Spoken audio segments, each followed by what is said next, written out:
Seguidament, la segona conferenciant és la senyora Carola Scanavino, consellera de Turisme de la Municipalitat de Bardonecchia, a Itàlia. El títol de la seva conferència és Estacions d'esquí de Bardonecchia, llits freds i com es pot lluitar contra un mercat de segones residències sobredimensionat després dels Jocs Olímpics d'hivern. La senyora Carola Scanavino va estudiar filosofia a la Universitat de Torí i es va graduar amb una tesi en literatura estètica i comparada titulada Entre l'abisme i el cel, la poesia de Hans Christian Andersen. Va escriure la tesi doctoral durant la seva estada a la Universitat de Copenhagen. Es va especialitzar en literatura nòrdica a l'Institut d'Estudis Nòrdics, part integrant de la Universitat de Copenhagen, obtenint el postgrau. També ha ensenyat llengua i literatura danesa a la Facultat de Llengües i Literatures Exteriors de la Universitat de Torí, traduint nombroses publicacions de literatura danesa durant molts anys. Col·labora habitualment amb editorials, biblioteques i centres d'estudis i consulats. La seva formació i experiència li van permetre esdevenir cap de la Secretaria d'Administració, Organització i Recepció de l'Associació de Turisme de Bardonecchia i actualment treballa com a assistent administrativa per una cadena hotelera italiana. Actualment és membre del Consell Municipal de Bardonecchia, responsable de turisme. Mitjançant aquesta presentació, coneixerem de primera mà l'experiència de Bardonecchia, un important centre turístic d'esquí que, passats els Jocs Olímpics de Torí 2006, va haver d'afrontar el repte de gestionar degudament tots aquells allotjaments construïts per cobrir específicament aquell esdeveniment. Carola, your turn. Thank you. Good afternoon, everyone.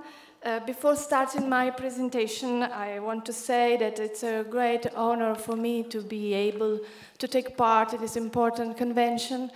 And I would like to thank the organizers for giving me this unique opportunity to present our area. I'm now going to ask the main question I was asked. To answer, the main question I was asked, how to deal with an oversized second home market as a winter game legacy. But first, a short presentation of Bardonecchia, it's necessary. I'm too close to the, okay. Having hosted the first Italian ski championship in 1909, Bardonecchia, we can say, it is a trendy ski resort with well over a century's traditions. Confirming its status as a top-notch ski resort, it was selected to also host the 2006 Olympic snowboard competitions, further to being one of the Olympic Village headquarters. It's therefore a modern ski resort located in the Western Alps, on the border between Italy and France, at 1,300 meters above sea level, providing all the services and comforts skiing fans may possibly require. Bardonecchia is easily reached via the Turin-Bardonecchia motorway, the international Paris-Milan railway line, and it's not far off from the Turin airport. During the winter, Bardonecchia is definitely a skier's paradise. A comprehensive network of runs led off from the town center to reach altitudes of 2,400 and 2,800 meters above sea level, and the extensive artificial snow slope network guarantee a perfect skiing base throughout the skiing season. We have a modern chairlift, a snow park with an Olympic halfpipe, snow tubing, ice rink, cross-country and snowshoeing trails, off-piste and mid-country skiing district for ski touring and ski mountaineering. The events, the shops and the boutiques, the quaint village center and the special attractions involving traditional craft and local cuisine that are still kept very much alive, all contribute to pleasant and stimulating after-ski moments.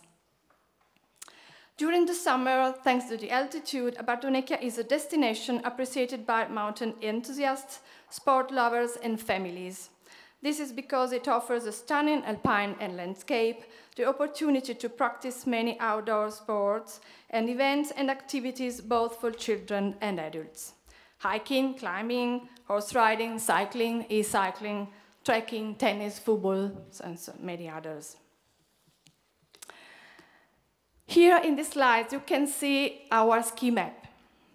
The ski area is composed of 23 chairlifts transporting 3,000 people per hour, 100 kilometers of slopes, black, red, and blues, depending on the difficulty, 30% of slopes with artificial snowmakers.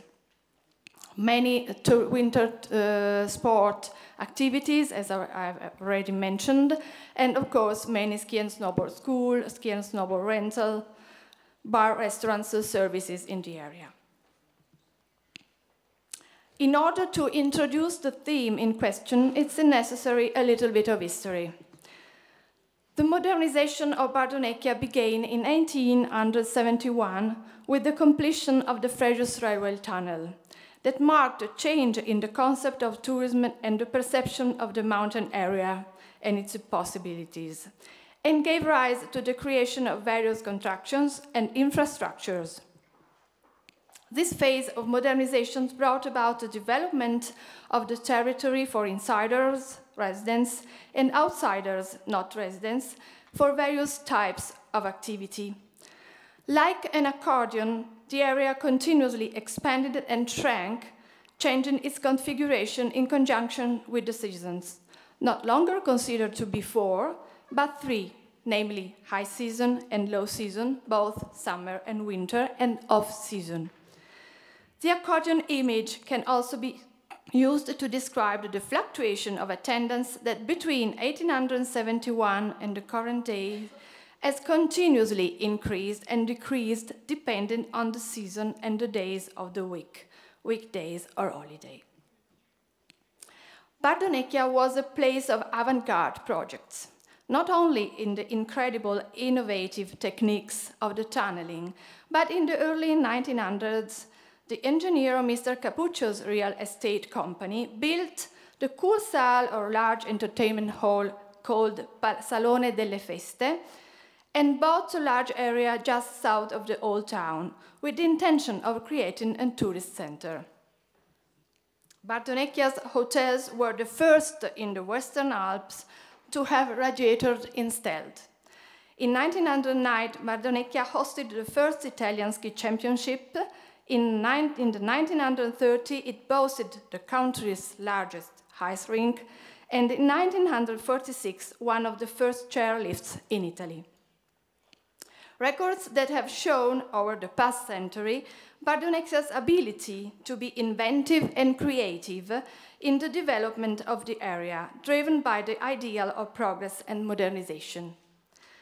These themes of novelty and modernization bring us to another fundamental evaluation, that of Bardonecchia's close interaction between town life and mountain resort, which began with the arrival of the railway and the consequent changes that took place during the mountain home boom. Thanks to the railway, Bardonecchia, ahead of its time, became the interface between Turin and the mountain. Many studies present Bardonecchia in these terms. One particular prestigious study made in 1997 by Professor De Matteis and Dr. Ferlaino describes the socio-economic development of the area as follows. A strong summer season brings Bardonecchia, that is undoubtedly a first-generation winter resort, insomuch as it grew spontaneously around the pre-existing mountain settlement, closer to a multi-purpose resort.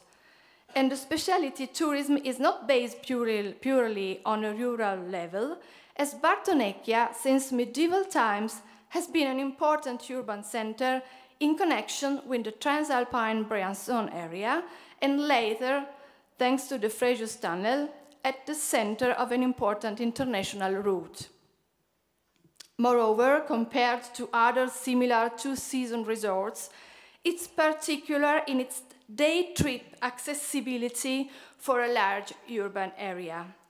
For the Turin area, especially after the opening of the motorway, it is more of a suburban town specializing in sporting, recreational, and holiday activities. The interaction between city and mountain can create different types of model, and Susa Valley provides two typical ones, Sestriere and Bardonecchia.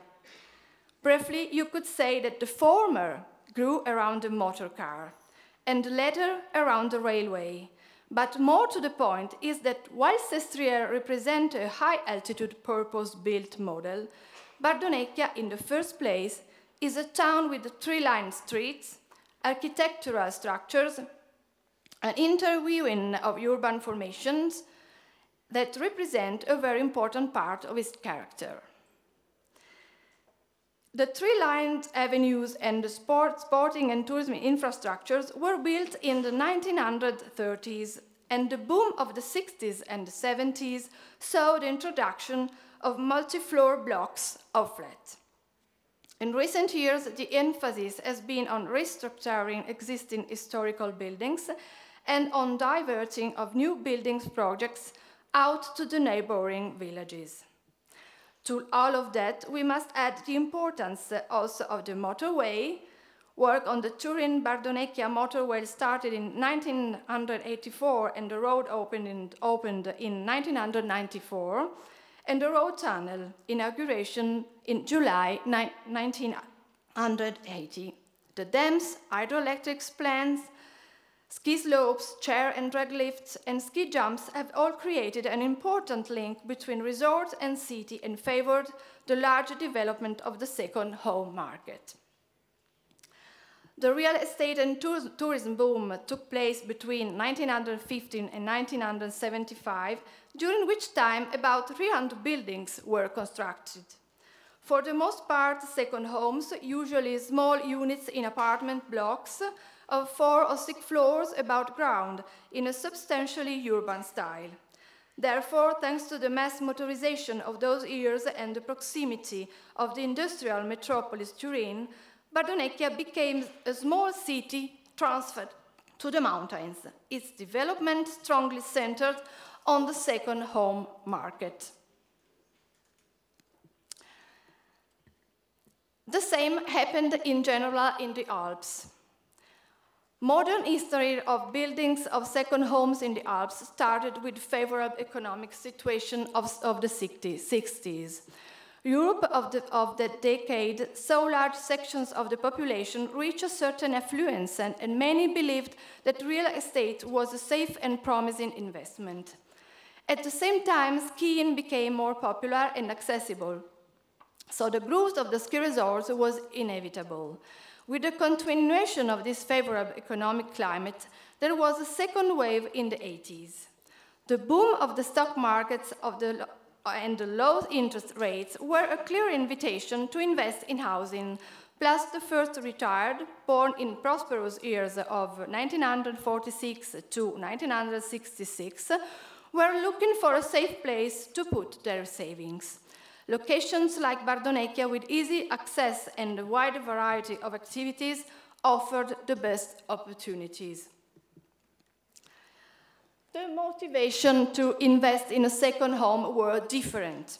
Young families could spend regular holidays in a fixed place, a safe capital asset to leave to your children, somewhere to escape from the daily routine of the city. Older generations could use it as a second domicile, possibility of renting it out, providing income and investment. The advantages of the second home are principally 3: creation of tourist accommodation, externally financed, that brings new capital into the regional economic circle. The fact that second home owners are more attached to the area and play an essential role in advertising it through word of mouth. The fact that second home owners, over a length of time, spend more money in the area for furnishings and other consumer goods. With regard to disadvantages, we can talk about large use of space for few bed nights. Often second homes are used only by owners and not for rent. A disproportionate increase in users and the consequent difficulties and cost of the road network, tourist attraction, public infrastructures, water and sewage, and so on. Owners' use of the apartments mainly in high season. intense use of space by an asset that remains unused for the most part of the year, phenomenon known as empty bed, called beds. The windows that remain shut up for months damage the image of the place, identifying it as a place of regulars who on holiday maintain the same habits and same circle of friends as in their home cities, thus excluding the real tourists who feel out of place in someone else's home. This phenomenon exists in much of the western Italian Alps, and particularly in the Turin and Cuneo provinces in the Aosta Valley in Bergamasco area.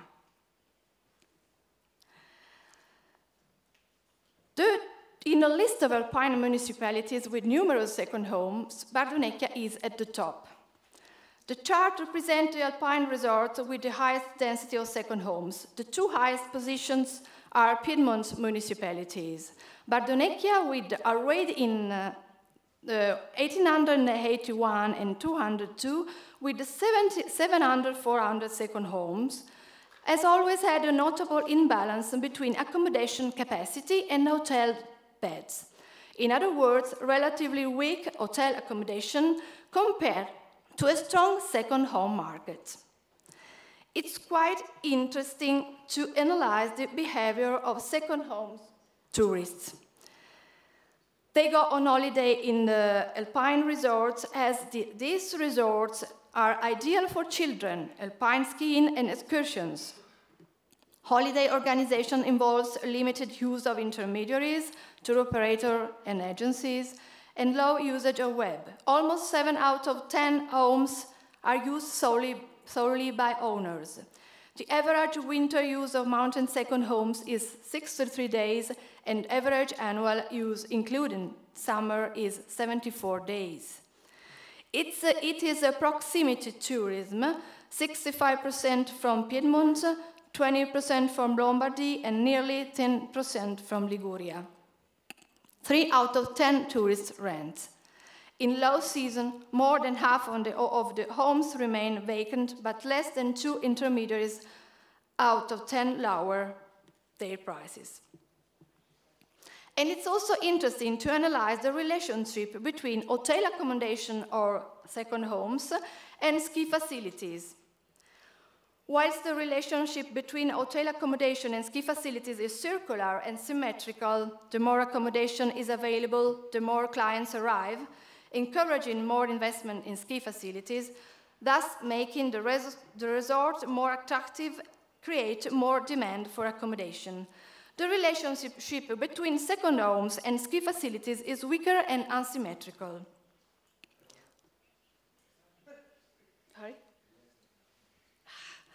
Beyond a certain threshold, an increase in the number of second homes has little positive effect on the improvement of ski facilities, as the utilization is extremely high at weekend and negligible during the weekdays, meaning that investment in improvements is not sustainable. In other words, up to a certain threshold, an increase in second home is positive for development of facilities, but over that threshold, it's the facilities that stimulate an increase in second home availability.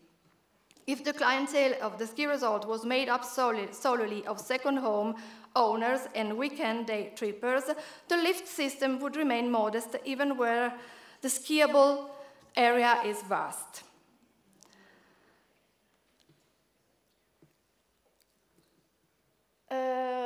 Now I want to show, this slide shows how many bed places we have in Bardonecchia. Bardonecchia offers a total of 35,000 bed places, the equivalent of big French stations such as Les Arcs. Bardonecchia offers only 10% of beds on rotation, hotel, residence, and similar, compared to the French ski areas, which have an average of 41%.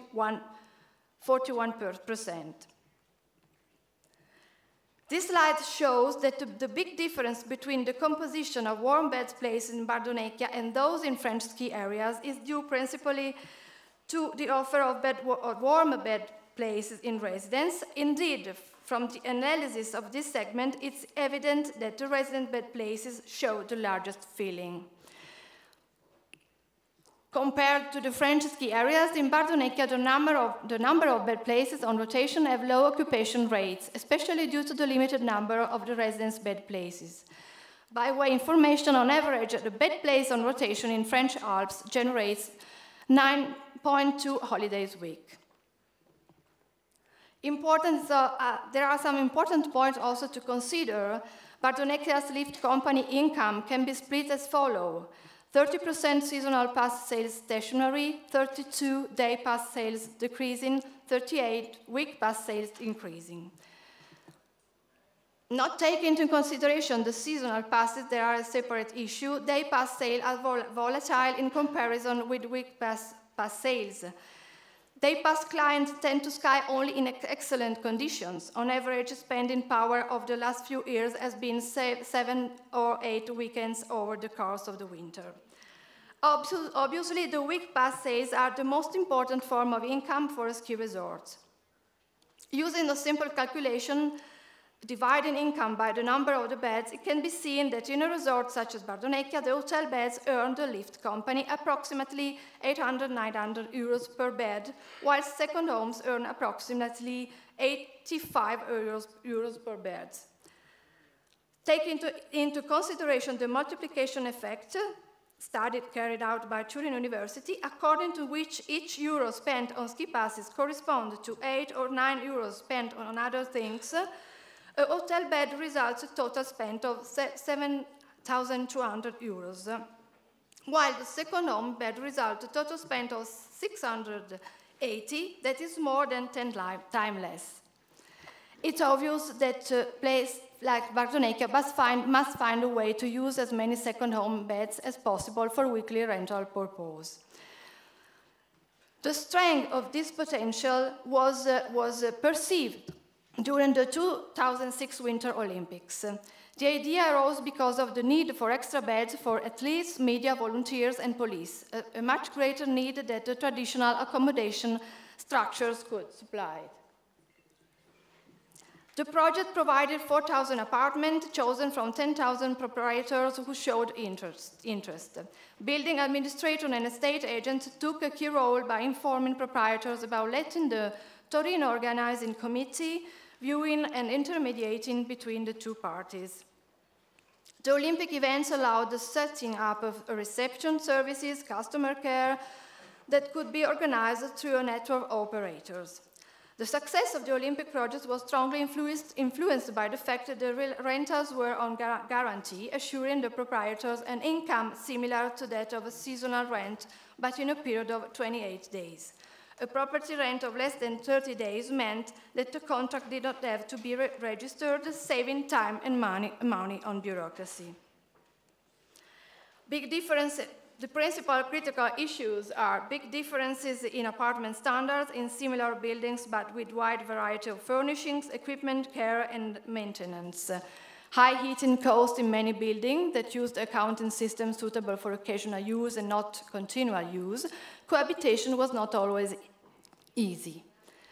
We must say that these are the same critical issues that arise today when we try to set up a system that exploits all these empty beds for maximum profit with minimum problems. What could be done? This is the main question. I try to give some answers. Concessions for homeowners on local taxes, such as property tax, refuse, etc., that could, however, be recompensed by the tourist tax. I'm almost finished. Yes. Financial concession for anyone wishing to renovate their home, provided with their subsequently let it weekly. Arrangements made with local restaurants and reservation center discount on ski pass purchase. I close now my presentation, and I thank you all for the attention.